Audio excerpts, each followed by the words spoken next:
بسم اللہ الرحمن الرحیم۔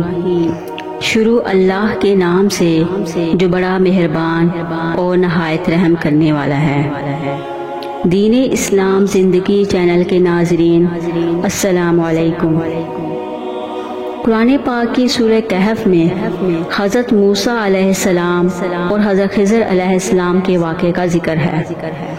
حضرت موسیٰ علیہ السلام کو اللہ تعالیٰ نے ایک شخص سے ملاقات کرنے کو کہا اور اس شخص کی نشانیاں بتائیں۔ حضرت موسیٰ علیہ السلام پختہ ارادہ کر کے نکلے اور انہیں وہ شخص مل گیا۔ سفید چادر اوڑے حضرت خضر علیہ السلام وہاں لیٹے ہوئے تھے۔ وہ جا کر ان کے پاس کھڑے ہو گئے اور کہا کہ حضرت میں آپ کے پاس آپ کی خدمت میں اس لیے آیا ہوں کہ اللہ نے جو خصوصی علم آپ کو عطا کیے ہیں میں ان کو سیکھنے کی غرض سے آپ کی چوکھٹ پر آیا ہوں۔ کہا تم میرے ساتھ صبر نہیں کر سکو گے، معاملے مشکل ہیں، سفر دشوار ہے، میرے معاملات ایسے ہیں کہ تم اعتراض کیے بغیر نہیں رہ سکو گے۔ حضرت موسیٰ علیہ السلام نے کہا اگر اللہ نے چاہا تو آپ دیکھیں گے کہ میں صبر کروں گا اور آپ کے کسی حکم کی کسی کام کی میں نافرمانی نہیں کروں گا، کسی کام کا انکار نہیں کروں گا۔ کہا اچھا تو شرط یہ ہے کہ جو کام میں کروں تم اس پہ اعتراض نہیں کرو گے، سوال نہیں اٹھاؤ گے یہاں تک کہ میں خود ہی نہ بتا دوں۔ کہا کہ یہ شرط مجھے منظور ہے۔ پھر دونوں چل پڑے۔ دریا کے پار جانا تھا۔ جو کشتی کا مالک تھا، کشتی باندھ تھا، وہ حضرت خضر علیہ السلام کو جانتا تھا۔ اس نے کرایہ بھی نہیں لیا، لیکن جب کشتی پر سوار ہوئے تو عصا مار کر حضرت خضر علیہ السلام نے کشتی کا ایک پھٹا توڑ دیا۔ تو حضرت موسیٰ علیہ السلام بے ساختہ بولے اور کہا پھٹا توڑ دیا ہے تاکہ یہ سارے ڈوب جائیں۔ حضرت خضر علیہ السلام نے کہا میں نے کہا نہیں تھا کہ تم میرے کاموں پر صبر نہیں کر سکو گے۔ حضرت موسیٰ علیہ السلام کو یاد آیا، کہا کہ میں بھول گیا تھا، اس پر مواخذہ نہ کیجیے۔ پھر دونوں چل پڑے۔ بچے کھیل رہے تھے۔ ایک خوبصورت لڑکا وہ بھی بچوں کے ساتھ کھیل رہا تھا۔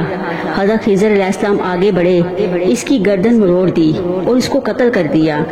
حضرت موسیٰ علیہ السلام صاحب شریعت تھے، رہ نہ سکے، پھر بول پڑے کہ ایک جان کو بغیر کسی جان کے بدلے قتل کر دیا، اس نے گوایا کیا تھا ہمارا؟ آپ نے بہت ہی غلط کام کیا ہے، یہ کام اچھا نہیں کیا آپ نے۔ کہا میں نے کہا نہیں تھا کہ تم میرے ساتھ صبر نہیں کر سکو گے۔ حضرت موسیٰ علیہ السلام نے کہا کہ ایک موقع اور دیجیے، اب اگر میں نے کوئی اعتراض اٹھایا تو پھر دوبارہ مجھے اپنی صحبت میں نہ رکھیے گا، عذر تمام ہو جائے گا۔ پھر دونوں چل پڑے، یہاں تک کہ ایک بستی میں آئے تو آپ نے بستی والوں سے کہا کہ ہم آپ کے مہمان ہیں، آپ ہماری مہمان نوازی کریں، ہمیں کھانا کھلائیں۔ تو انہوں نے انکار کر دیا اور کہا کہ نہیں، ہم آپ کو کھانا نہیں کھلائیں گے، ہم نے آپ کو نہیں بلایا، آپ خود آئے ہیں، آپ اپنے کھانے کا خود انتظام کریں۔ گلی میں سے گزر رہے تھے تو ایک دیوار گرنا چاہ رہی تھی تو جلدی سے اس دیوار کو مرمت کر دیا اور کہا حضرت موسیٰ علیہ السلام نے کہا کہ اگر آپ چاہتے تو اس پر اجرت لے سکتے تھے، انہوں نے تو ہمیں کھانا تک نہیں کھلایا اور ہم ان کی دیواریں سیدھی کر رہے ہیں۔ کہا کہ اب تمہاری اور میری جدائی ہو گئی، تم نے یہ بھی اعتراض کر دیا۔ پھر حضرت موسیٰ علیہ السلام کو یاد آیا، اوہو یہ بھی اعتراض ہو گیا۔ حضرت خضر علیہ السلام نے کہا اب میں تمہیں بتاتا ہوں کہ یہ 3 کام میں نے کیوں کیے۔ اللہ اکبر۔ اب سنیے، قرآن ہمیں بتاتا ہے کہ کچھ ظاہری علم بھی ہوتا ہے اور کچھ باطنی علم بھی ہوتا ہے۔ کہا وہ پہلی بات کشتی والی سنو، یہ 2 مسکین بچوں کی کشتی تھی، ان کا چولہا اس کشتی کی کمائی سے چلتا تھا۔ دریائے کنارے کنارے ایک ظالم بادشاہ آ رہا تھا جو لوگوں کی کشتیاں چھین رہا تھا۔ ہم نے تھوڑا سا عیب لگا دیا، وہ ظالم بادشاہ ٹوٹی کشتی چھوڑ کر چلا گیا۔ اب وہ تھوڑے سے پیسے لگا کر کشتی مرمت کرا لیں گے، گھر کا چولہا جلتا رہے گا۔ بتاؤ میں نے اچھا کیا یا برا؟ کہا رہی بات اس بچے کی جس کو میں نے قتل کیا، اس کے ماں باپ مومن تھے، نیک تھے، صالح تھے، بچے نے بڑے ہو کر بہت برا ہونا تھا، ہم نے اس کو قتل کر دیا، اللہ اس کے بدلے ان کو بہتر اولاد دے گا۔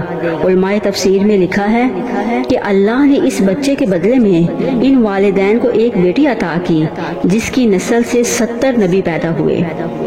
اب دیوار کی کہانی بھی سن لیجئے۔ یہ شہر کے 2 یتیم بچوں کی دیوار تھی اور اس کے نیچے ان بچوں کا خزانہ تھا اور ان کا باپ بڑا نیک آدمی تھا۔ خزانہ دیوار کے نیچے تھا اور دیوار گرنا چاہ رہی تھی جو معمولی دھکے سے گر جاتی۔ 2 ہی صورتیں تھیں، یا وہ بچے خود اپنا خزانہ اٹھا لیتے یا لوگ اٹھا کر لے جاتے۔ لوگ اٹھا کر لے جاتے تو پھر بھی ہاتھ میں کچھ نہ آتا، اگر بچے خود اٹھا لیتے تو بچے ہیں، بچپنے کی وجہ سے وہ اس کو اڑا دیتے۔ تو ہم نے اس کے اوپر دیوار کھڑی کر دی جب تک وہ اس قابل نہ ہو جائیں کہ وہ خزانہ نکال کر اس کو صحیح جگہ پر لگا سکے، اتنی دیر تک دیوار گرے گی نہیں۔ اللہ اکبر، وہ اسی وجہ سے دیوار قائم رہے گی، اور جب وہ اس عمر کو پہنچ جائیں گے جس عمر میں اس خزانے کو سنبھال سکیں گے تو دیوار خود بخود گر جائے تو وہ خزانہ نکال کر کام میں لے آئیں گے۔ اس واقعے سے یہ پتہ چلتا ہے کہ اللہ کے کچھ علوم ظاہری ہیں اور کچھ باطنی۔ باطنی علوم کو سمجھنا ہر کسی کے بس کی بات نہیں۔ اللہ تعالیٰ سے دعا ہے کہ اللہ ہمیں اپنے ظاہری اور باطنی دونوں طرح کے علوم سمجھنے میں مدد فرمائے، آمین ثم آمین۔ آج کے اس ویڈیو میں بس اتنا ہی۔ نیکسٹ ویڈیو کو دیکھنے کے لیے ہمارے چینل کو لائک کریں، سبسکرائب کریں اور زیادہ سے زیادہ شیئر کریں۔